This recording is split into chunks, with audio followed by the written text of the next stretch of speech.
তবে কি ইরানের নাম সত্যিই পৃথিবীর মানচিত্র থেকে মুছে যাওয়ার মতো এক ভয়াবহ মোড়ের দিকে এগুচ্ছে, নাকি মুখ থুবড়ে পড়তে চলেছে মার্কিন প্রেসিডেন্টের দাবি? মধ্যপ্রাচ্যের আকাশে আবারও যেন ঘনীভূত হচ্ছে যুদ্ধের কালো মেঘ।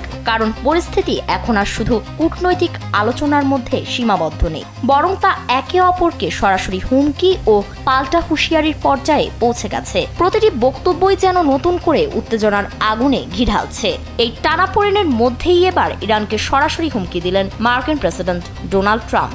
ইরানকে উদ্দেশ্য করে তিনি বলেন, তেহরানকে খুব দ্রুত যুক্তরাষ্ট্রের সঙ্গে একটি চুক্তিতে পৌঁছাতে হবে, নইলে দেশটিকে সম্পূর্ণভাবে নিশ্চিহ্ন করে দেওয়া হবে।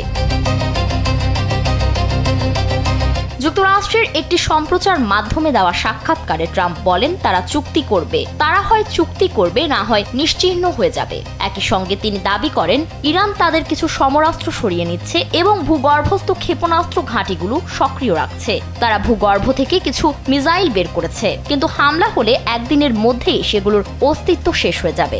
মার্কিন প্রেসিডেন্ট আরও বলেন, যদি যুদ্ধবিরতি না হয় তাহলে ইরান থেকে শুধু বিশাল বিস্ফোরণের আলোই দেখা যাবে।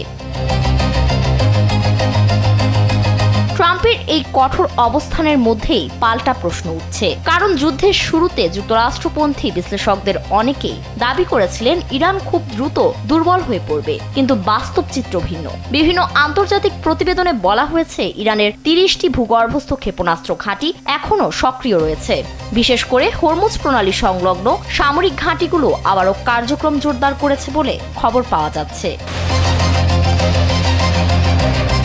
এদিকে সংঘাতের প্রভাব পড়ছে যুক্তরাষ্ট্রের সামরিক অবস্থানেও। বিভিন্ন বিশ্লেষণে দাবি করা হচ্ছে, এই যুদ্ধে মার্কিন বিমান বাহিনী মারাত্মক ক্ষতির মুখে পড়েছে। তাদের অন্তত 39টি যুদ্ধবিমান ধ্বংস হয়েছে। ফলে এখন নতুন করে প্রশ্ন উঠছে, চাপের মুখেও কি আরও শক্ত অবস্থানে দাঁড়াচ্ছে তেহরান? ফারিন রহমান প্রীতি, কালবেলা।